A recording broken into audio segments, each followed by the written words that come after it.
79 নম্বর সূরা নাজিয়াত মক্কায় অবতীর্ণ হয়েছিল। আয়াত 46, রুকু 2। আল্লাহর নাম নিয়ে শুরু করি আমি, দয়া ও করুণা ভরা অন্তর্যামী। রুকু 1। কসম করি সেই ফেরেশতাদের, কঠোর ভাবে রুহ যারা কবজ করে, মৃদুভাবে খোলে যারা রুহের বাঁধন, রুহ নিয়ে করে চলে দ্রুত সন্তরণ, যারা সব দ্রুত বেগে আরো দৌড়ায়, যাবতীয় কাজ করে ঠিক চালনায়। প্রথম সিঙ্গার ফুঁয়ে কম্পিত ধ্বনি, পরের সিঙ্গার ফুঁয়ো বাজিবে তখনই। ভীত বিহ্বল হবে অনেক হৃদয়, অবনত হয়ে যাওয়া দৃষ্টিতে ভয়। তারা বলে আমরা কি হব পুনরায়, ফিরিয়া যাইতে হবে আগের অবস্থায়। এমন কি আমরা যখন হব পরিণত, তারপরও গলে যাওয়া হাড়গোড় যত। এমত অবস্থায় তারা আরো বলে সবে, ফিরে যাওয়া তাহাদের ক্ষতিকর হবে।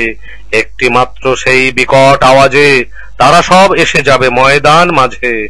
এসেছে কি তব কাছে ঘটনা মুসার, তুয়াতে ডাকিয়া প্রভু কহিলেন তার, ফেরাউনের কাছে তুমি গমন করো, বাড়াবাড়ি করেছে সে অতিশয় বড়। বলো তাকে তুমি কি পবিত্র হবে, হেদায়েত তোমাকে করিব তবে, তোমার প্রভুর প্রতি ভয় নিয়ে রবে। মুসার নিদর্শন দেখালো তাকে, মানিল না ফেরাউন তবু মুসাকে।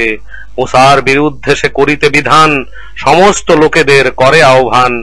বলে আমি তোমাদের প্রভু যে সবার, ফেসে গেল অবশেষে হাতে আল্লাহর। আজাব নিল আখেরাতে আরো দুনিয়ার, খোদা ভীরুদের তরে ইহা শিক্ষার। রুকু 2। কঠিন ছিল কি বেশি তোমাদের গড়িতে, নাকি ছিল আসমান নির্মাণ করিতে। সমুন্নত ছাদের মতো রাখিলেন তার, দৃঢ়তায় বিস্তার তাহা সুনিপুণ আর। রাতকেও করিলেন আধার করা, করেছেন দিনকে তিনি আলোয় ভরা। জমিনকে রাখিয়া দিলেন করে সমতল, তাহা হতে বের হলো উদ্ভিদ জল। জমিনে পাহাড় রেখে দণ্ডায়মান, পশু আর তোমাদের উপকারে দান। তারপর কিয়ামত যেই দিন হবে, নিজের কর্ম স্মরণ করিবে সবে।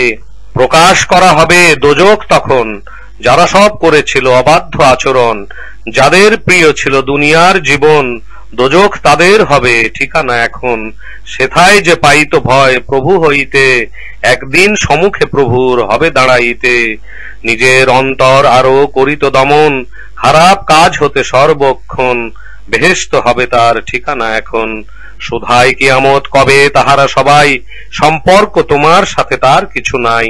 চূড়ান্ত সময় তার প্রভুই জানে, তুমি শুধু ভয় দাও ভয় যারা মানে। সচক্ষে সবাই তারা দেখিবে যখন, সেই দিন মনে হবে তাদের তখন। পৃথিবীতে কাটালো তারা একটি সকাল, অথবা কাটিয়ে গেল হয়তো বিকাল।